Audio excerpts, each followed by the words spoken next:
Hi hello guys, welcome back to my YouTube channel. Geetanjali creations ಚಾನಲ್ಗೆ ಸ್ವಾಗತ ಸುಸ್ವಾಗತ. ಎಲ್ಲರೂ ಹೇಗಿದ್ದೀರಾ ಗೈಸ್? ಎಲ್ಲರೂ ಚೆನ್ನಾಗಿದ್ದೀರಾ ಅಂತ ಭಾವಿಸ್ತಾ ಈ ವ್ಲಾಗ್ನ ಸ್ಟಾರ್ಟ್ ಮಾಡ್ತಾ ಇದ್ದೀನಿ. ಬನ್ನಿ, ಅವರೆಕಾಯಿ ಇತುಕ್ಕಿದ್ದ ಅವರೆಕಾಯಿ ಹುರಿಕಾಳು ಹೇಗೆ ಮಾಡೋದು ನೋಡ್ಕೊಂಬರೋಣ. ಸೊ ನಾನು ಇವಾಗ ಎಣ್ಣೆಲೆ ಪ್ಯಾನ್ಗೆ ಎಣ್ಣೆ ಹಾಕ್ಕೊಂಡು ಸೊ ಈ ಅವರೆಕಾಯಿ ಹಾಕ್ಕೊಳ್ಬೇಕು. ಇದ್ಕಿದ್ದು ಅವರೆಕಾಯಿ ಹಾಕ್ಕೊಂಡಿರಬೇಕು. ಅವರೆಕಾಯಿನ ಬಿಡಿಸಿ ನೆನೆಸಿ ಇಟ್ಕೊಂಡಿರಬೇಕು. ಅದನ್ನು ಹಾಕ್ಕೊತಾ ಇರೋದು ನೀವು ನೋಡ್ಬೋದು. ಎಣ್ಣೆಲೆ ಡೀಪ್ ಫ್ರೈ ಮಾಡಿದ್ರೆ ತುಂಬ ಚೆನ್ನಾಗಿರುತ್ತೆ. ಇದು ಸ್ನ್ಯಾಕ್ಸ್ ಅಂತಲೇ ಹೇಳ್ಬೋದು. ದೊಡ್ಡವ್ರಿಗೆ, ಮಕ್ಳಿಗೆ ಎಲ್ಲರಿಗೂ ತುಂಬಾ ಇಷ್ಟಪಟ್ಟು ತಿಂತಾರೆ. ನೀವು ಈ ಥರ ಟ್ರೈ ಮಾಡಿ ನೋಡಿ. ಈ ಥರ ಸ್ನ್ಯಾಕ್ಸು ತುಂಬಾ ಚೆನ್ನಾಗಿರುತ್ತೆ. ಸೊ ನಿಮಗೆ ಎಷ್ಟು ಬೇಕಾದರೂ ತೊಗೊಳ್ಬೋದು. ಅವರೆಕಾಯಿ ಇಟ್ಕೊಂಡಿರಬೇಕು. ಅವರೆಕಾಯಿ ಇಟ್ಕೊಂಡಿರ್ತೀವಲ್ಲ ಅದನ್ನು ಹಾಕ್ಕೊಳ್ಬೇಕು. ತುಂಬಾ ಟೇಸ್ಟಿಯಾಗಿರುತ್ತೆ. ಬರೀ ಎಣ್ಣೆಲೇ ಡೀಪ್ ಫ್ರೈ ಮಾಡಬೇಕು. ನೋಡಿ, ಈ ಥರ ಫುಲ್ಲು ಮೇಲೆ ತೇಲೋ ಥರ ಡೀಪ್ ಫ್ರೈ ಆಗುತ್ತೆ. ಈ ಥರ ಮಾಡ್ಕೊಳ್ಬೇಕು. ಫುಲ್ಲು ಎಲ್ಲ ಕಾಳೆಲ್ಲ ಮೇಲ್ಗಡೆ ಬರೋವರೆಗೂ ಫ್ರೈ ಮಾಡ್ಕೊಳ್ಬೇಕು. ಇವಾಗ ಅವರೆಕಾಯಿ ಇದಾಗಿದೆ. ಇಟ್ಕಿದ್ದು ಸ್ವಲ್ಪ ಒನ್ ಟ್ರಿಪ್ ಆಗಿದೆ. ಈ ಥರ ಎಲ್ಲ ಎಣ್ಣೆ ಎಲ್ಲ ಚೆನ್ನಾಗಿ ಸೋರಿಸ್ಕೊಳ್ಬೇಕು.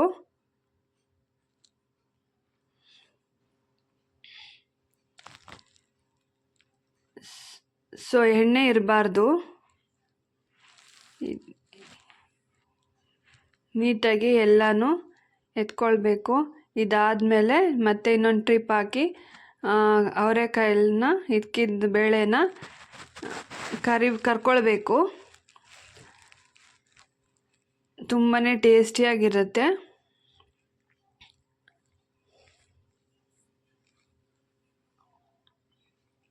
ಸೊ ನೋಡ್ತಾ ಇದ್ದೀರಾ ಅಲ್ವಾ,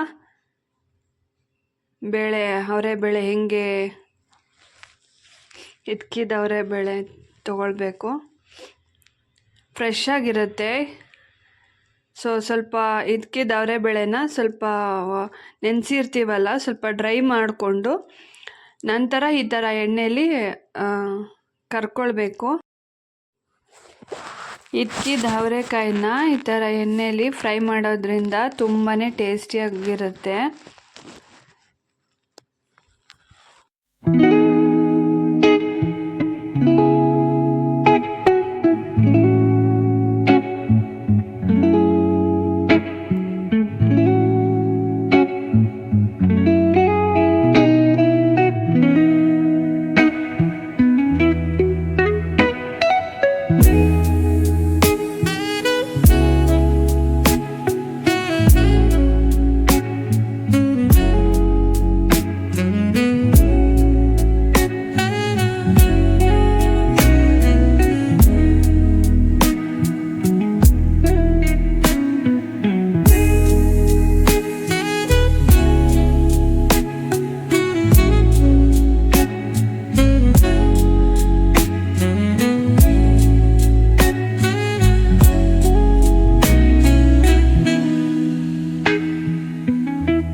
ಸೊ ಇದ್ಕಿದ್ದ ಅವರೆಕಾಯಿನ ಈ ಥರ ಫ್ರೈ ಮಾಡಿಕೊಂಡು ಡೀಪ್ ಫ್ರೈ ಮಾಡ್ಕೊಳ್ಬೇಕು.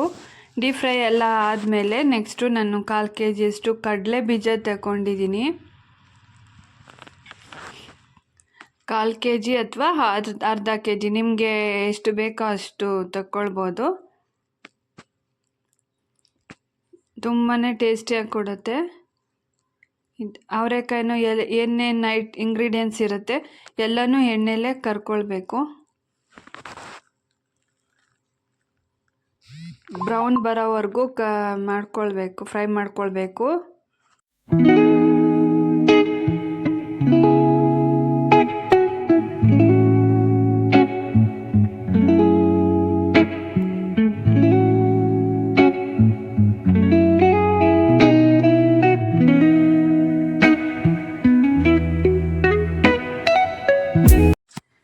ನೋಡಿ ಕಡಲೆ ಬೀಜ ಇವಾಗ ಫ್ರೈ ಆಗಿದೆ.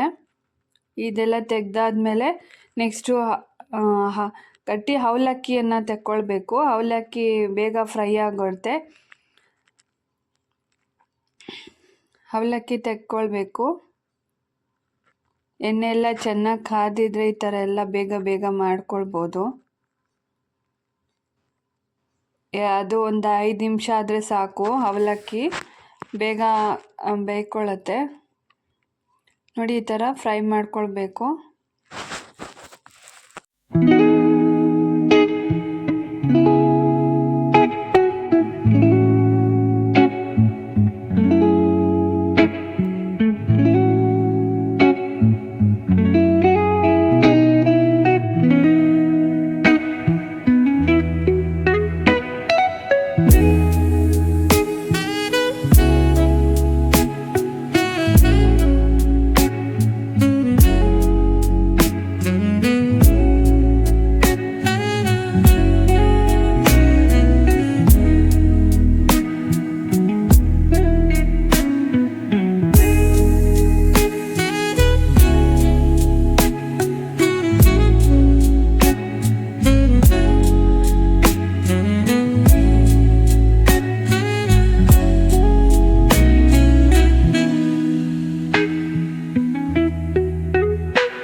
ಸೊ ಇದಕ್ಕೆ ನಾವು ಒಂದೊಂದನ್ನೇ ಇಂಗ್ರೀಡಿಯೆಂಟ್ಸ್ ಹಾಕ್ಕೊಂಡು ಎಣ್ಣೆಯಲ್ಲಿ ಕರೆದು ಒಂದು ಬೌಲ್ಗೆ ಹಾಕ್ಕೊಂಡು ಅದಕ್ಕೆ ಉಪ್ಪು ಖಾರ ಹಾಕ್ಕೊಳ್ತಾ ಇರಬೇಕು. ಬಿಸಿ ಇರುವಾಗಲೇ ಅದಕ್ಕೆ ಉಪ್ಪು ಕನ್ವರ್ಟ್ ಆಗಬೇಕು. ತುಂಬಾ ಟೇಸ್ಟಿಯಾಗಿರುತ್ತೆ.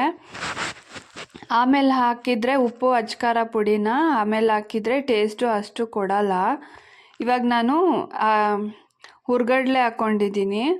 ಹುರ್ಗಡ್ಲೆ ಹಾಕ್ಕೊಳ್ಬೇಕು.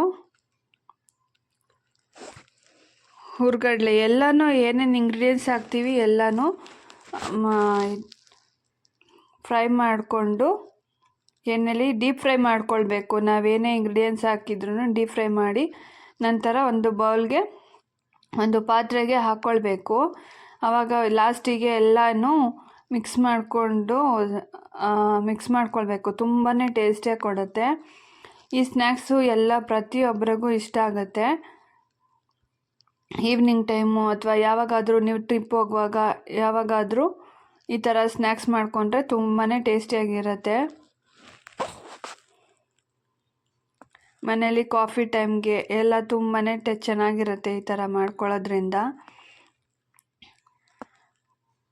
ಸೊ ಅವಾಗವಾಗ ಬಿಸಿ ಇರುವಾಗಲೇ ಒಂದು ಪಾತ್ರೆಗೆ ಹಾಕ್ಕೊಂಡ್ಮೇಲೆ ಉಪ್ಪು ಖಾರ ಪುಡಿಯನ್ನು ಸೇರಿಸ್ಕೊಳ್ತಾ ಹೋಗಬೇಕು. ಆವಾಗ ಉಪ್ಪೆಲ್ಲ ಕರೆಕ್ಟಾಗಿ ಬರುತ್ತೆ. ಆಮೇಲೆ ಹಾಕಿದ್ರೂ ಅಷ್ಟು ಟೇಸ್ಟಿ ಕೊಡಲ್ಲ. ಸೊ ಹಾಗಾಗಿ ಇವಾಗ ನಾನು ಕೊಬ್ಬರಿಯನ್ನು ಹಾಕ್ಕೊಳ್ತಾ ಇದ್ದೀನಿ. ಕೊಬ್ಬರಿಯನ್ನು ಸೇರಿಸ್ಕೊಳ್ಬೇಕು. ಕೊಬ್ಬರಿಯನ್ನು ಸ್ವಲ್ಪ ಫ್ರೈ ಮಾಡ್ಕೊಳ್ಬೇಕು.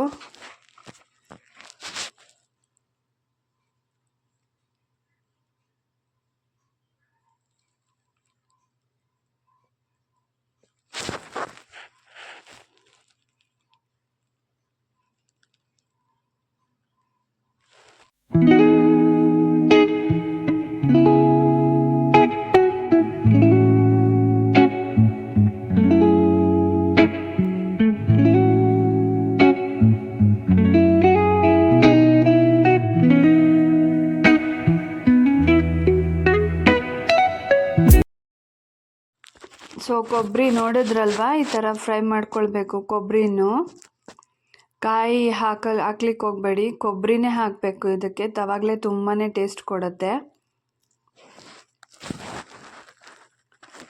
ಸೊ ತುಂಬಾ ಚೆನ್ನಾಗಿರುತ್ತೆ. ನೀವು ಒಂದ್ಸಲ ಮನೇಲಿ ಟ್ರೈ ಮಾಡಿ ಈ ಥರ.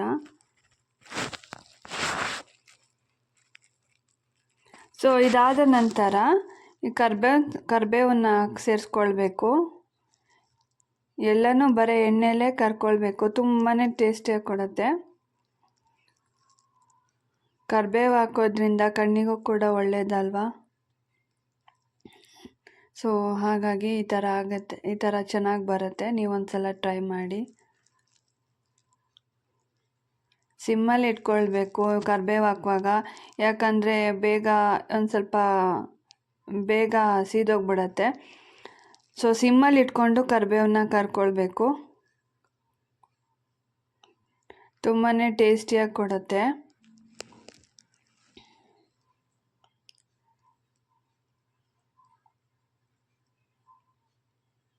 ಕರಿಬೇವು ಸೇರಿಸ್ಕೊಂಡಿರೋದು.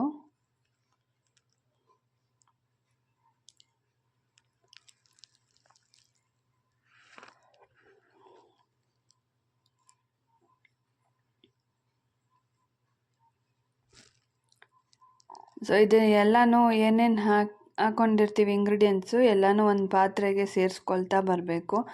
ಅದ್ರ ಜೊತೆಗೆ ಉಪ್ಪು ಮತ್ತು ಖಾರ ಪುಡಿಯನ್ನು ಸೇರಿಸ್ಕೊಳ್ತಾ ಬರಬೇಕು. ಸೊ ನಾನು ಲಾಸ್ಟಿಗೆ ಬೆಳ್ಳುಳ್ಳಿಯನ್ನು ಸೇರಿಸ್ಕೊಳ್ತಾ ಇದ್ದೀನಿ. ಬೆಳ್ಳುಳ್ಳಿಯನ್ನು ಸೇರಿಸ್ಕೊಳ್ಬೇಕು.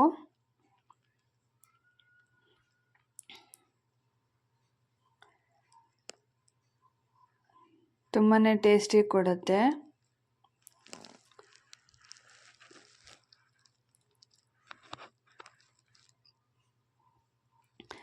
ಸೊ ನೋಡಿದ್ರಲ್ವಾ, ನೋಡಿ ಈ ಥರ ಇದು ಸಾಲ್ಟು ಖಾರ ಪುಡಿ ಎಲ್ಲ ಆಮೇಲೂ ಸ್ವಲ್ಪ ಸೇರಿಸ್ಕೊಳ್ಳಿ. ನಂತರ ಚೆನ್ನಾಗಿ ಮಿಕ್ಸ್ ಮಾಡ್ಕೊಳ್ಬೇಕು. ಎಲ್ಲ ಒದ್ಗೋ ಥರ ಚೆನ್ನಾಗಿ ಮಿಕ್ಸ್ ಮಾಡ್ಕೊಳ್ಬೇಕು. ಸೊ ಒಂದೊಂದೇ ಇಂಗ್ರೀಡಿಯೆಂಟ್ಸ್ ಹಾಕಿದಾಗ ಇಷ್ಟ ಆಗುತ್ತೆ. ನಿಮ್ಗೆ ಎಷ್ಟು ಬೇಕೋ ಅಷ್ಟು ಐಟಮಲ್ಲಿ ಹಾಕ್ಕೊಳ್ಬೋದು.